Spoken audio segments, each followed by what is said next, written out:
It can be even worse because the audience has grown accustomed to these stereotypes and reinforces them. I remember at times feeling derailed by other people's ambitions for me. Once I was assigned a coach to help sand my edges so I would come off as less combative.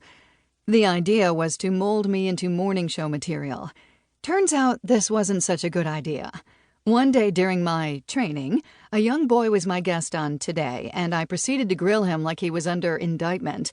I soon returned to hard news. I was back in my natural habitat, but still, hard news is no cakewalk. In 2008, I was a moderator for the Democratic presidential debate between Hillary Clinton and Barack Obama. I had my first son, Eli, just 8 weeks earlier. I was breastfeeding, and while the baby was home with my husband, I still needed to pump. Since the debate was 3 hours long and I couldn't exactly dash off in the middle, I needed to do it in the minutes right before the debate began. The only private space I could find was a closet off the makeup room. So, while my co-moderators were doing their last-minute prep, I was sitting on a closet floor pumping milk. Truly an experience unique to the working mom. Often the obstacles women face are subtle.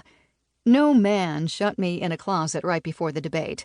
It's just one of the realities that women deal with, especially women in demanding fields like journalism.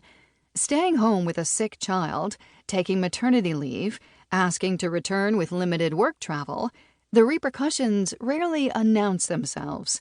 Their impact on your career might at first be inscrutable, only becoming visible much later on. If there is one lesson that I can add to the many profound lessons this book offers, it is this: focus on what's best for you, and then throw yourself at it. And remember that the cause of women in newsrooms will take on urgency only if we make it happen, together. Campbell Brown is head of global news partnerships at Facebook and formerly was a reporter and anchor at CNN and NBC. Introduction. Finishing the job we started. When we began thinking about writing on women in leadership, we made a list of all the female news leaders we wanted to interview. It was a very long list, and it had some pretty big names. Jill Abramson, the first and only female editor of the New York Times, CNN correspondent Christiane Amanpour, television executive Kate O'Brien, digital mogul Arianna Huffington, Vox publisher Melissa Bell, and dozens more. We wanted to hear their stories. We wanted to know how they managed to make it to the top in a media industry that has been resistant, if not downright hostile, to women from the start. Did they have to act like men to get ahead? Were they sexually harassed? Did their marriages fall apart? Did their children resent them? Did they make a difference?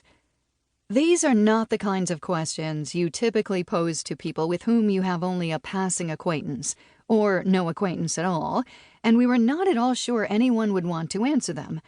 But we have spent our careers as journalists and journalism educators, and we're used to asking uncomfortable questions. So we began sending emails and making phone calls. To our surprise, nearly every single one of the women leaders we contacted not only agreed to talk to us, but they couldn't wait to talk to us.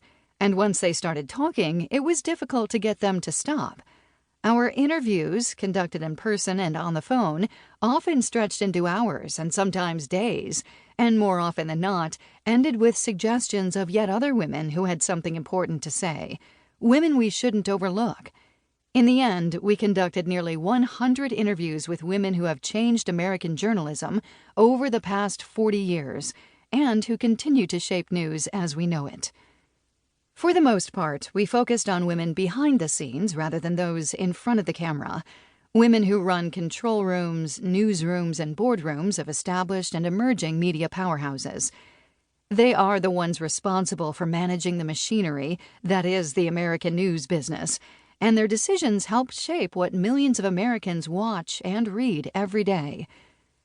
Power, how to get it, use it, and hold on to it, is a fascinating subject in any industry, but it is especially so in the rambunctious world of news media, in which personalities are large, the stakes are high, and mistakes are all too visible.